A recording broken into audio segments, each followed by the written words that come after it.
And if it doesn't look perfect, it's okay. Hey guys, it's Crystal here. Today we are going to talk about our newest collection that just launched, our Plant Fibre collection. I am so excited to share this with you guys. We have been working on this for such a long time and it is probably my favorite collection to launch yet because our Plant Fibre collection is actually a plant-derived hemp-based lash, which I think is probably one of the first of its kind to hit the market, especially in the lash industry. And I cannot tell you guys how excited I am because they are so soft, so natural, and so light. And I think I say this with every launch, but this collection itself has been like such a pleasure to work with. So right now I have the style Cloud 9 on my eyes and they look really soft and wispy. I think this collection is perfect as Valentine's Day is right around the corner. So today I'm gonna show you guys how I got this kind of peachy pink Valentine's Day inspired look for a perfect date night. Before we dive into the look, I do want to talk a little bit more about our Plant Fibre collection. So first off, we have the styled Second Nature. This is the lightest and most natural style we have yet. Next up, we have Cloud 9. You can see this one is a bit more of a flared shape lash, really focusing on the outer corner. And this is a lash style that I'm going to be wearing and showing you guys today on how to apply them. And the last style I have today is a new Leaf. This one is probably my favorite out of the bunch, but then for the sake of this look, I actually decided not to wear it. This is more dense on the lash line, so it's gonna give you a really soft, smoky effect, and it is a round shaped lash. So our Plant Fibre collection did launch today, and it is available on Velour.com. If you're interested, check out the link below to see where you can shop it and read on a little bit more about the lashes themselves. We launched 3 new styles with this collection, and it will be exclusively available soon at Ulta Beauty in stores and online. Let's jump right into the tutorial. So I haven't actually decided yet what I wanted to do on the eyes. I just knew it was gonna be something a little bit more on the soft side with the pinky hues and a little bit more romantic. It's been a while since I did this, but I am going to actually start by doing my brows first. I like to have my brows carved out and then like my eyelids cleaned up before I go into doing eyeshadow. And I kind of want to give it a bit more of a feathered, lifted look. I already have fairly thick brows, which is kind of like a humble brag at the same time. But it's also a bummer because if I fill them in, they always end up looking too bold and bushy, and that's not really a look that I like to go for. So I'm just going to lightly fill out with the thin pencil just to sparse ends. I always think like, wow, I can't believe I used to do those Instagram brow trends. Leave a comment down below if you used to have those like rectangular, blocky, or even the gradient Instagram brows.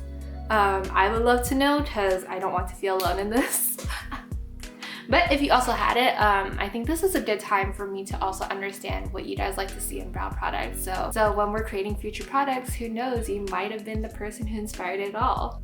See, like this is what I mean when I don't usually do my brows. Looking at it now, it looks kind of strong and I did the most minimal amount of product I possibly could. I am now going to go in with some tape and hopefully I don't butcher this up.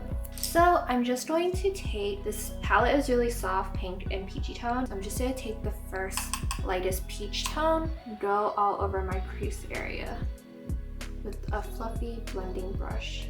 I'm trying not to go too far up into the brow bone area. Going into the deeper rosy tone, I'm just going to build up on the outer corner, really focusing on that outer V. Then just using a clean fluffy brush, I'm gonna blend out the outer corner and a little bit into the crease. Taking the smallest bit of concealer on a flat defining brush, I'm just going to start packing it near the lash line towards the center of the lid from my inner corner and then blending it out from there. Using a flat shader brush, I'm actually gonna use a different palette. Go in with this very pink shimmery, almost like a champagne paint color, onto the center of my lid. Now for the outer corner, I don't really want to go in with any heavy black or dark brown. I'm just gonna use a very light coffee chocolate brown. This looks like milk chocolate. Yeah, a very light milk chocolate brown. And then just kind of focus on the bottom and outer corner. I'm gonna take a really small smudge brush. I'm actually gonna run that from the center of my eyelid outward to kind of create its own like smoky wing liner. You guys ever just sit there and you're like, I I kind of have an idea of what I want to do, but then I realize you don't, because this is me right now. Like, I thought I knew what I wanted to do, but now it's just taking a different approach and I don't hate it. I usually say, trust the process. So be trusting her today.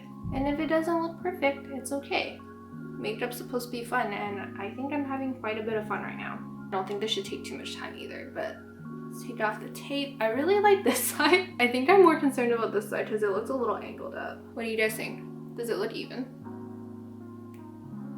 I'm gonna like shape this up a bit more so it matches the other side a bit. The reason why I want to do a brown liner is because it's not gonna be as harsh as a black liner, but I still want to put a little bit of eyeliner down to hide the lash band. How do you guys normally do your eyeliner? Do you like to start from the inside or do you like to do the outside? I usually like to like draw the shape of my liner and then I like to fill in the gap afterwards. I am going to do my lashes a really light squeeze and curl with our 2 extra lash curler, just to give it a tiny bit of lift. And then I'm gonna go in with our Pretty Big Deal Peptide and Tubing Mascara. So if you haven't heard already, we recently came out with our Long and Strong Lash Serum, which I use in the nighttime. So you know, tonight when I take off all my makeup with our lash clean, I am going to be going in with our Long and Strong Lash Serum to really give my lashes that TLC it needs. I have been using it every night for the last little bit, about 8 weeks now. And my lashes do for sure look a lot stronger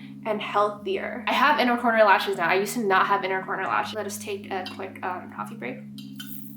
So you should always wear mascara before you put on your falsies. You don't want to get any mascara on your false lashes, otherwise they're going to be harder to clean and they won't last as long as you normally would.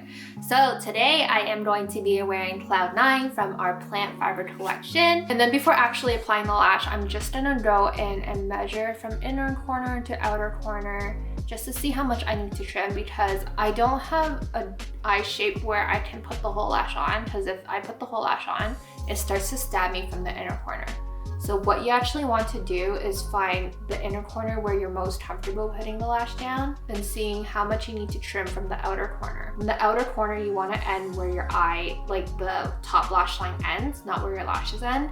Only because if you have it poking out too far, it's going to start looking droopy versus the lifted look that you want to get when wearing false lashes. Then using our 2 sharp lash scissors. So this is the inner corner, and what you want to do is actually you want to trim the tiny excess off the inner corner, not the actual lashes itself. And then when trimming the lashes to fit your eye shape, you want to trim from the outer corner in. The way lashes are made, they have a natural gradient to them, and you do not want to actually trim the hairs from the inner corner, otherwise they're going to look too long and they won't look natural.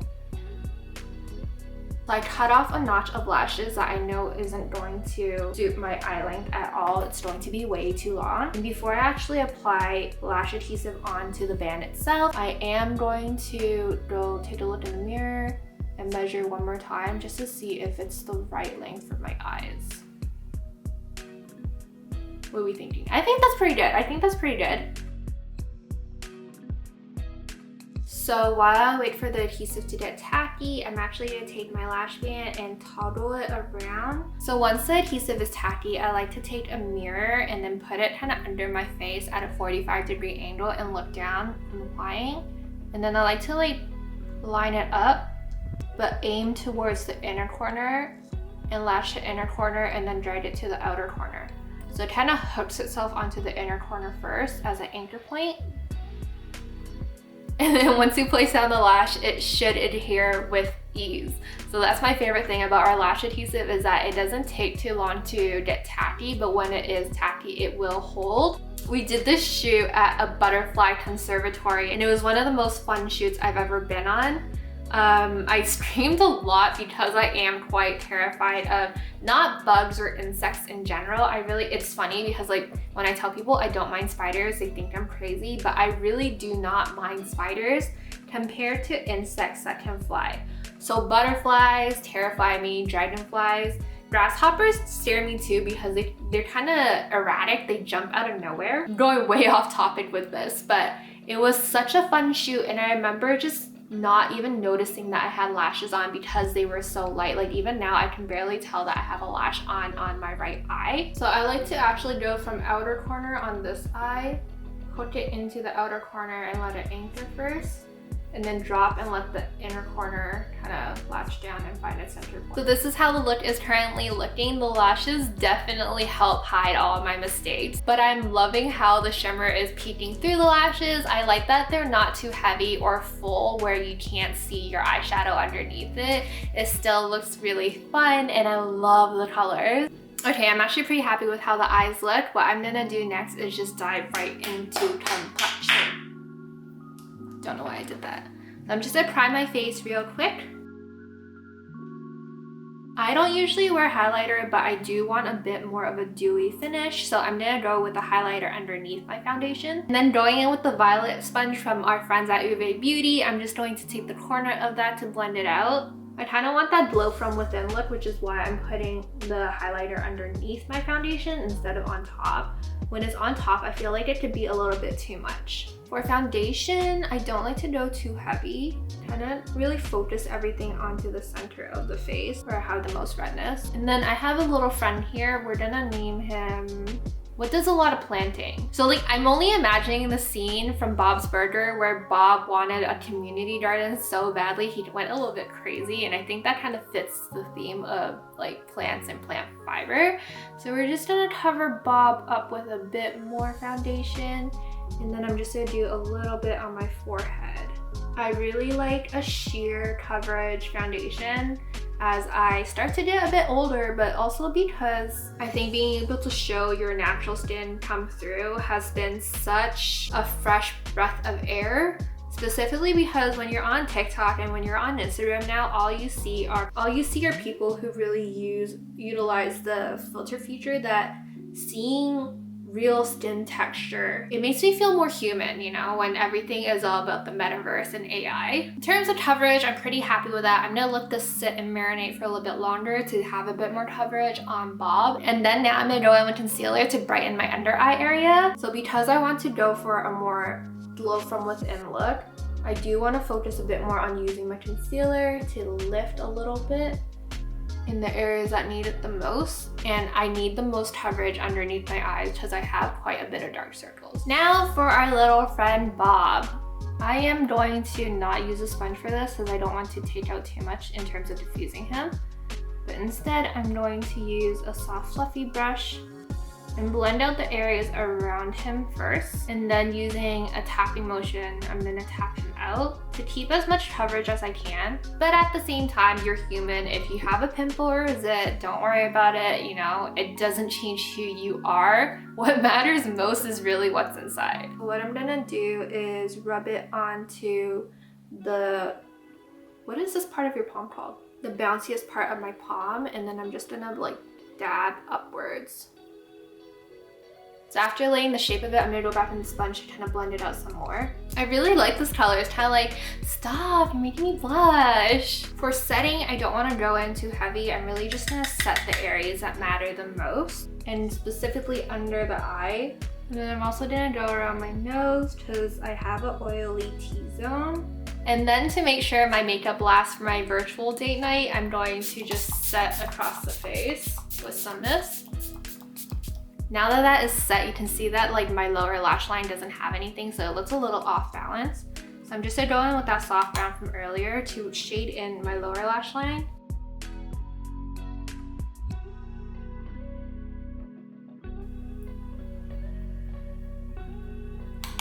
I don't like to put too much on my lower lash line just because if it's too heavy, I feel like that drags down my eye shape.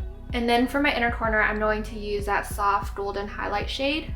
Okay, last thing is onto lips. So I don't like to have too much going on my lips. I don't like the feeling of lip products in general. So what I'm gonna do is go in with the rosy lip tint and apply it mostly on the center first. And then I'm just gonna fill up the top of my lip as well, just for the shape of it. So that is the tint, and then with a gloss, I'm just gonna do a very thin layer over top so it doesn't look really dry. Thank you guys so much for watching and joining me today. Don't forget to subscribe and hit that notification button. And leave a comment down below as to what you'd like to see next from the Velour Beauty team. We really want to try to create a little bit more of a fun and engaging content for you. If you want to see more makeup tutorials, let me know. Or if you want to see more how to apply videos, we can definitely do that too. I hope you guys are having an amazing day. Happy Plant Fibre launch day, and I hope you have a wonderful Valentine's or Galentine's Day.